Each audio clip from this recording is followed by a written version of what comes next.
It's been over 8 years since one of the largest losses of life from a fire in the UK. It should have been a moment of change, yet the same companies and the same system that caused it are not only still in operation, but are thriving. The issue of favouring profit and deregulation over fire safety isn't just limited to the UK.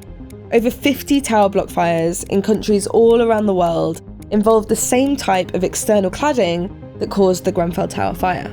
And as housing around the world comes into greater demand, the pressure to build quickly comes with that, which means the number of people living in tower blocks is only going to increase. Which is why I want to understand the complexities of the house building system and what lessons have been learned, if any, from the tragedies that have taken so many lives. Because as of today, the same companies, the same materials, and the same weak rules still shape the homes we live in. The public inquiry into the Grenfell Tower fire lasted 6 years. The conclusion was blunt, that the 72 deaths were avoidable.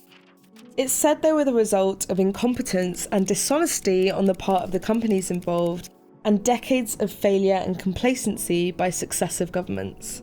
But to understand how we got to that point, we need to rewind and look at how successive governments put profit before safety. In 1997, the Labour government privatised the Building Research Establishment, the UK's public fire safety lab. Suddenly, companies could pay for their own product tests, essentially marking their own homework. Then, in 2005, new legislation required fire risk assessments to blocks of flats. That sounds good, but they only covered the common areas of buildings and could be carried out by people with no formal qualifications. So landlords often hired the cheapest option, not the most competent one. In 2009, the Lakanal House fire killed 6 people. The coroner urged the government to review rules on external fire spread and evacuation. Ministers agree, but then do nothing. This really should have been the moment that prevented Grenfell. Through the 2000s, officials were warned Britain could become a dumping ground for unsafe materials if it didn't adopt tougher European standards. But industry lobbying won. Then, in 2010, came David Cameron's bonfire of red tape. The rule was 1 in, 2 out, later 1 in, 3 out for every new regulation. He even vowed to kill off health and safety culture for good. And make sure that businesses feel that they can get on, they can plan, they can invest, they can grow without feeling that they're going to be strangled by red tape and health and safety regulation. And when the government weakened the rules, corporate greed filled the gap. Arconic, the US manufacturer behind Grenfell's cladding, knew its panels could burn. One internal email warned a fire involving them could kill 60 or 70 people.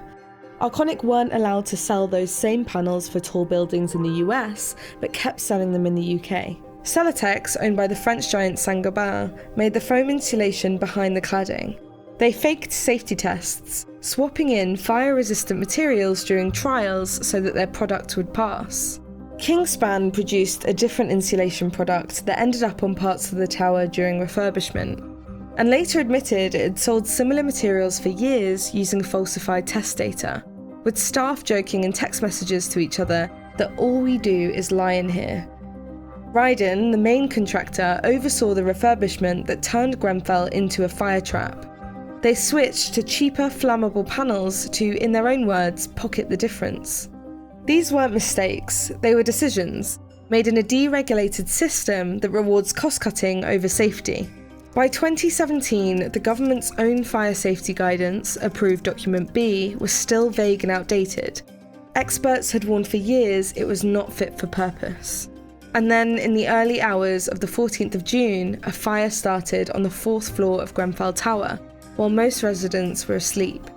It burned for 60 hours. 72 people died. The inquiry's conclusion was blunt. These deaths were avoidable, the result of decades of government failure and systematic corporate dishonesty. You might think that after Grenfell everything changed. It didn't. The same kinds of cladding kept catching fire here and abroad. In 2021, flames tore up New Providence Wharf in East London, a building still partially covered in ACM cladding with a polyethylene core, the same type of highly combustible panel used on Grenfell. The London Fire Brigade's report reignited fears that thousands of homes remain unsafe. Just months later in Milan, the Torre de Moro Tower burned from the ground to the roof. Investigators confirmed it used polyethylene core aluminium panels, almost identical to Grenfell's. Then, in Valencia in 2024, another high-rise burned so fast it engulfed the building in minutes, killing at least 10 people. Investigators found the same combustible materials were to blame. These fires prove what campaigners have been saying for years.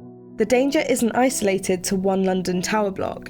It's built into the way we regulate, or don't regulate, the companies that make our homes. Meanwhile, the companies behind these products are doing better than ever. In 2024, Kingspan made €900 million, its most profitable year on record. Arconic remains a major cladding supplier. Saint-Gobain and Celotex still dominate the insulation market. And for years, all of them lobbied MPs and ministers, funded trade bodies, and influenced the very standards meant to regulate them. Internal documents show Kingspan even created a political engagement plan after Grenfell, a strategy for managing its reputation and shaping the rules that govern building safety. This is their spreadsheet of MPs they hoped to meet, many on the Housing Select Committee, and their talking points from their PR agency, arguing that combustible materials are no more dangerous than non-combustible materials when properly installed. Why this matters more than ever right now is the rapidly growing need for houses. The UK government insists it's learning lessons while preparing for a huge house building boom. Labour's 1.5 million home plan sounds like progress, but unless the rules change, it risks repeating the same mistakes. None of these companies have been barred nationally from new public sector work, and the tone from the top doesn't inspire confidence. Taking out a chainsaw isn't quite my style, but we are stripping away red tape and bureaucracy. And at last year's Labour conference, the new Secretary of State wore a hat that read "Build, Baby, Build," slogans that say everything about the government's priorities and scream deregulation. Grenfell should have been the scandal that finally taught us that corporate greed and deregulation can kill. But 8.5 years later, almost nothing's changed. Many people argue that if you or I went out and killed someone, we'd go to prison. But when corporations make decisions that contribute to the deaths of 72 people, decisions shaped by cost-cutting, weak oversight, and deregulation, no one is held personally responsible. In fact, since I started making this video, new analysis found that some of the very companies we've spoken about have been awarded multi-million-pound public contracts. And this isn't just about Grenfell, it's about every building people live in today, and the ones that haven't even been built yet. That's the real scandal of Grenfell. The tower is in the process of being demolished, but the system that made it possible stands strong still, and continues to shape where we live and how safe we are.